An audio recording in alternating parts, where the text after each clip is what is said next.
Hello विद्यार्थियों, नमस्कार।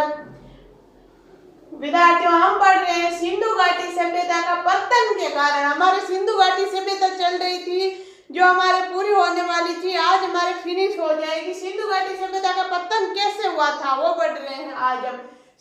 हमारे हेडिंग है मेन सिंधु घाटी सभ्यता का पतन के कारण। पतन कैसे हुआ? तो पहला है बाह्य आक्रमण, बाहरी आक्रमण हुआ था। आर्यों का आक्रमण, बाहरी यानी आर्य का आक्रमण हुआ था। क्या किसने बताया? गार्डन चाइल्ड्स, मार्टिमन वेहिलर, स्टुअर्ट लिंगर्ड, इन तीन लोगों ने बताया था कि कोई बाह्य आक्रमण हुआ था, उसकी वजह से सिंधु घाटी सभ्यता का पतन हो गया। प्रमाण क्या है? मोहनजोदड़ो से प्राप्त डेथमैन की लाइन, उसका प्रमाण यह है। मोहनजोदड़ो से प्राप्त डेथमैन यानी डेथमैन की लाइन कथावत मिली थी, उससे पता चलता है कोई बाह्य आक्रमण हुआ था।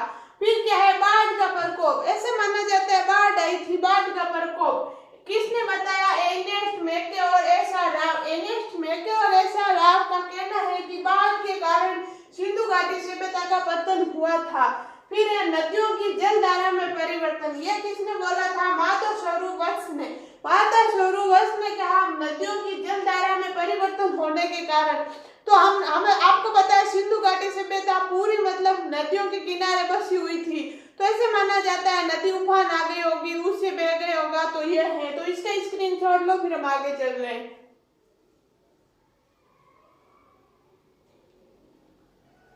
ले लिया होगा विद्यार्थियों, आपने ले लिया होगा। मुझे क्या बोलना है? चलो आगे चल रहे हैं।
जो 4 नंबर पॉइंट है जल प्लावन या जल विघटन के कारण। ये किसने बोला? एम.आर. राहैनी ने, सॉरी साहनी ने।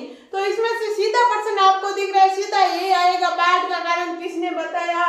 या जल प्लावन या जल विघटन यानी कि सिंधु घाटी सभ्यता के पतन का, भूकंप का कारण किसने बताया? आर.एल. राइट ने। तो विद्यार्थियों ऐसे प्रश्न पूछा जाएगा। तो भूकंप का कारण किसने बताया? आर.एल. राइकेट्स ने, आर.एल. राइकेट्स ने। फिर क्या? महामारी या प्राकृतिक आपदा का के.वी.आर. केनेडी ने। के.वी.आर. केनेडी ने क्या बोला? महामारी या प्राकृतिक आपदा के कारण। फिर है प्रशासनिक शिथिलता। प्रशासनिक शिथिलता किसने बताया? जॉन मार्शल ने। किसने? जॉन मार्शल ने। तो विद्यार्थियों इसका स्क्रीनशॉट लो, फिर हम आगे चल रहे हैं।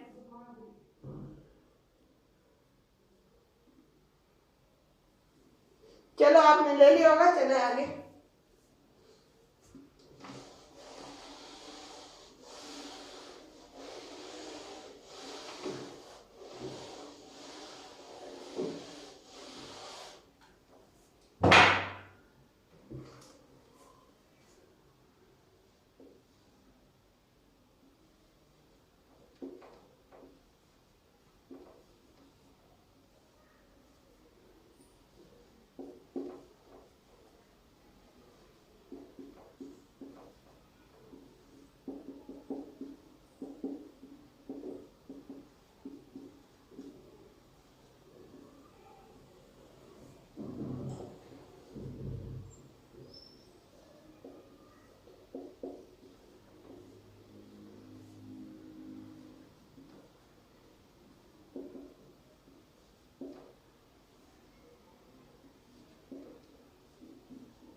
कमी।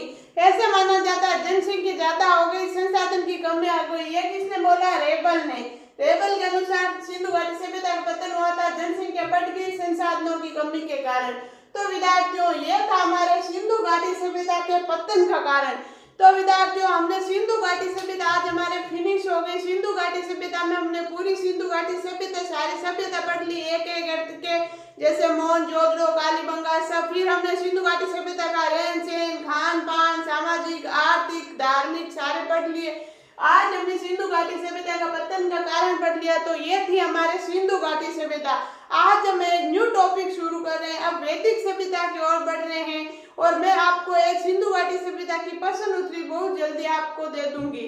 तो विद्यार्थियों ये थी हमारे सिंधु घाटी सभ्यता। अब हम पढ़ रहे हैं वैदिक सभ्यता। चलो आगे चलते हैं। तो आज विद्यार्थियों आगे मैं शुरू कर रही हूँ आपके वैदिक सभ्यता या आर्य सभ्यता। वैदिक सभ्यता या आर्य सभ्यता कब से कब तक थी? 1500 ईसा पूर्व से 600 ईसा पूर्व। 1500 ईसा पूर्व से 600 ईसा पूर्व तक क्या थी? वैदिक सभ्यता। वैदिक सभ्यता को क्या बोलते हैं? आर्य सभ्यता।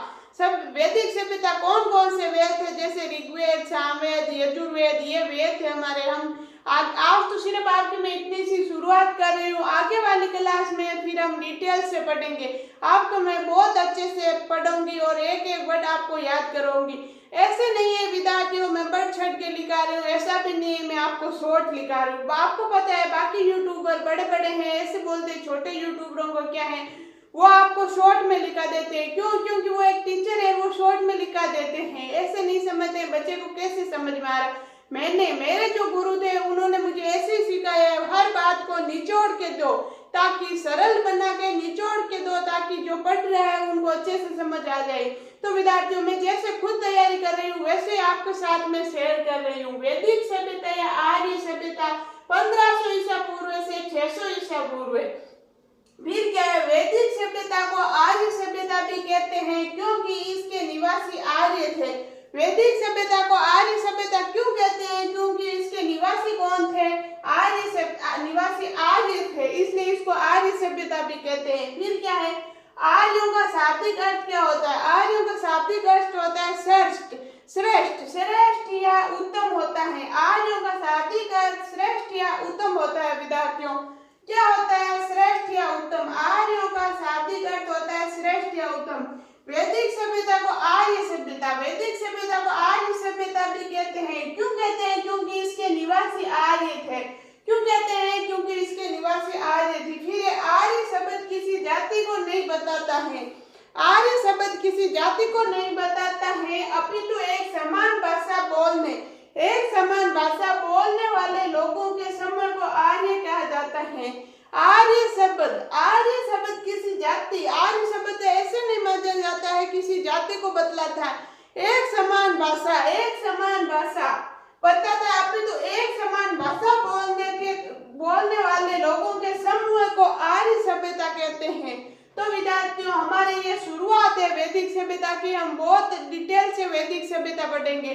आज के लिए इतना ही, बाकी पढ़ूंगा आपको मैं अगली क्लास में। अगर आपको मेरी क्लास अच्छी लगती है तो उसको ज्यादा से ज्यादा लाइक करना, शेयर करना, सब्सक्राइब करना बिल्कुल नहीं भूलना। धन्यवाद।